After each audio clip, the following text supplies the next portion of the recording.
Bem-vindo ao canal Escatológico.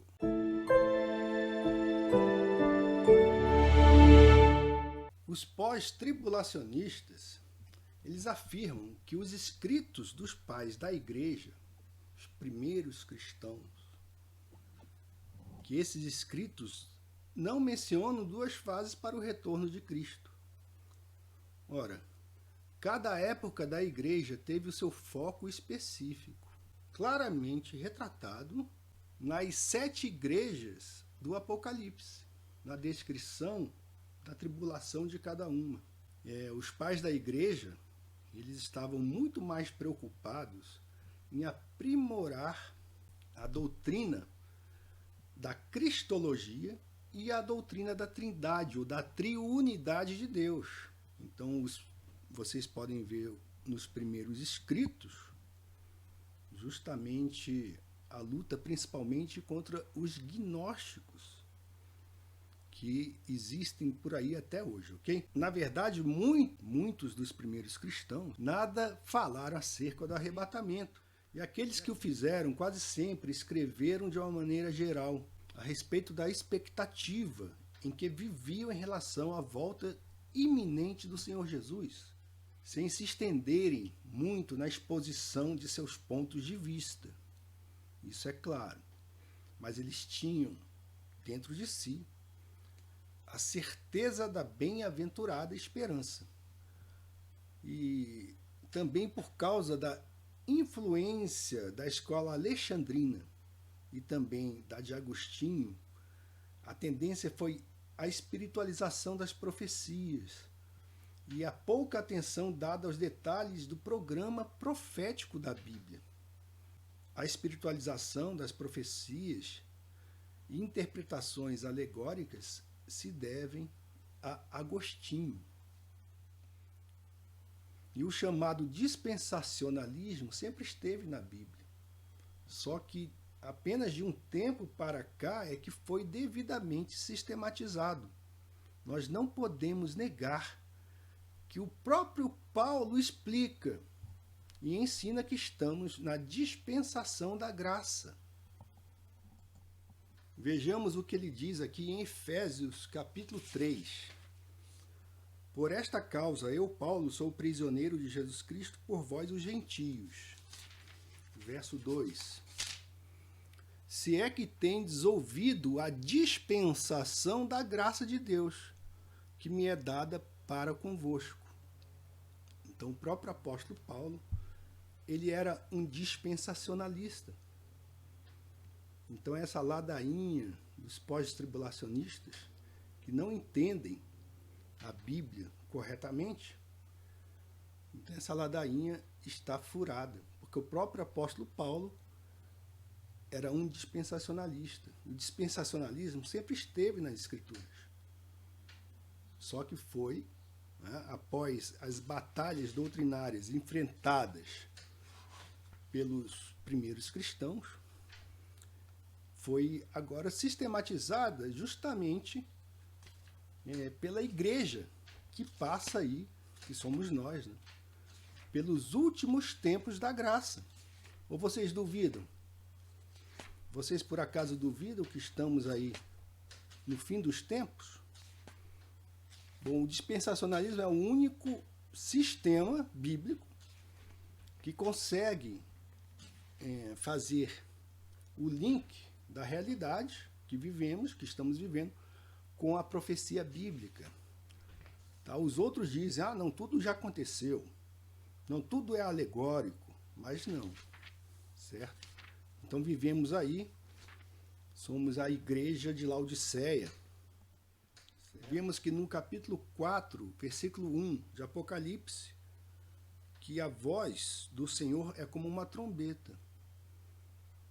E ele ordena que João ele suba aos céus, porque ele viu uma porta que estava aberta no céu. E a primeira voz que eu ouvi era como se fosse de uma trombeta falando comigo, que disse, sobe aqui e te mostrarei as coisas que devem acontecer. Então ele subiu aos céus. Isto aqui, aí que você pode interpretar isto como um tipo da igreja, certo? Essa subida de João aos céus, porque iam começar as pragas pré-determinadas às Escrituras a cair sobre os ímpios na terra. Então diz que nesta visão João descreveu uma voz do céu que o chamava para ver as coisas que aconteceriam no futuro. João viu um trono no céu e Jesus Cristo assentado nele em toda a sua glória e majestade, cercado por um arco-íris. Então vemos aí a semelhança entre essa visão de Cristo e a visão de Ezequiel, capítulo 1. Sempre que Deus permite que os homens o vejam, eles veem a Cristo, porque nele habita corporalmente toda a plenitude da divindade. Então os homens hoje, Deus se revelou em Cristo, certo? O Verbo se fez carne e habitou entre nós. Então a Escritura mostra aí, e esses versos também, esses versículos, a divindade do nosso Senhor Jesus. O dispensacionalismo demonstra que existe a identificação de certos períodos de tempo biblicamente. Esses períodos estão unidos ao propósito divino, como falamos, de cada um deles. Constitui a única base razoável, entenda isso, o dispensacionalismo constitui a única base razoável para entender gramaticalmente as Sagradas Escrituras.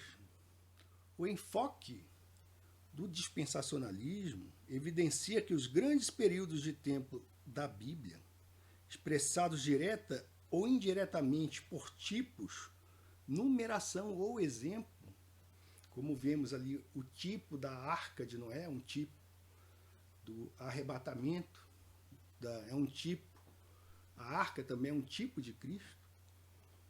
Vemos aí Elias é um tipo também do arrebatamento. Enoque também foi arrebatado. Todos estes personagens bíblicos são tipos do arrebatamento. São tipos não apenas da proteção, mas da separação. Na live que fizemos, o pastor da internet, ele perguntou a respeito de Mateus, que um será deixado, outro será levado. E eu estava matutando um pouco mais a respeito disso. Deve ser interpretado aqueles versos de Mateus de acordo com a verdadeira tradução da palavra apostasia, que se encontra em 2 Tessalonicenses 2, 3. Ninguém vos engane de maneira alguma, pois aquele dia não virá sem que primeiro venha uma separação, e que o homem do pecado seja revelado, o filho da perdição. Esta Bíblia traduziu corajosamente a palavra apostasia, que nas outras Bíblias não foi traduzida essa palavra, apostasia. Foi apenas transliterada. Então eles transliteraram, não tiveram a coragem de traduzir como esta Bíblia King James aqui faz, tá? Tá aqui, ó. Sem que primeiro venha uma separação. Então, aquele texto de Mateus 24, que fala que um será tomado, o outro deixado, não fala de metade, 50%, fala de categoria. Categoria de pessoas. Pessoas que serão tomadas e pessoas que serão deixadas. Então fala de categoria, e haverá então uma separação.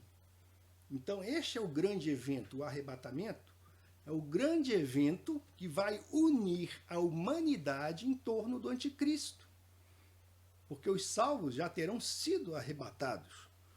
E aí o dispensacionalismo mostra que a época da graça, ou a dispensação da graça, terá terminado.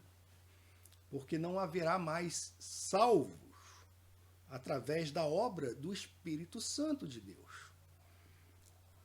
Então a identificação de certos períodos só é possível mediante a aceitação da verdade do dispensacionalismo. Esses padrões são artisticamente desenhados na Escritura e bem definidos, que se movem ao cumprimento dos tempos designados para a igreja e para Israel. Compreender, pois, o programa divino das eras é algo muito importante, pois sem seu conhecimento o leitor vai vagar sem rumo da doutrina e vai fracassar em seu propósito na utilização das escrituras em proveito próprio e de outros. Pois se eu digo o seguinte, tudo já aconteceu, então a escritura perde o seu valor nesta nossa era, perde a sua relevância. Então, deixamos aí realmente de compreender que a Escritura não é apenas para os tempos passados, mas para os dias de hoje. São incontáveis, portanto, os erros convencionais devido ao descuido de ler e aplicar numa dispensação, plano ou era o que pertence a outra dispensação. Então, as dispensações são bem definidas. Então vemos aí que Deus determinou tempos e eras. Daniel fala sobre isso. Tempos e eras. E nós sabemos também que há sinais nos céus e na terra a respeito dessas futuras ocorrências e atuais ocorrências. Paulo, em Efésios 1:10, fala a respeito de uma dispensação. Fala que na dispensação da plenitude dos tempos, ele possa reunir em Cristo todas as coisas, tanto as que estão no céu como as que estão na terra. Nele, em quem também obtemos herança, havendo sido predestinados, conforme o propósito daquele que faz todas as coisas, segundo o conselho da sua vontade. Vamos ver também em Colossenses 1:25. Colossenses 1:25 fala: o mistério que esteve oculto desde todos os séculos e em todas as gerações e que agora foi manifesto aos seus santos.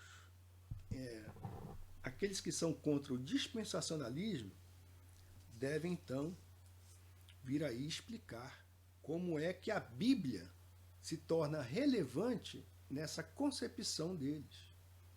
Certo? Porque tudo já ocorreu, nada vai ocorrer mais. Estamos aí, então, à mercê dos planos dos seres humanos caídos. Fica a dica.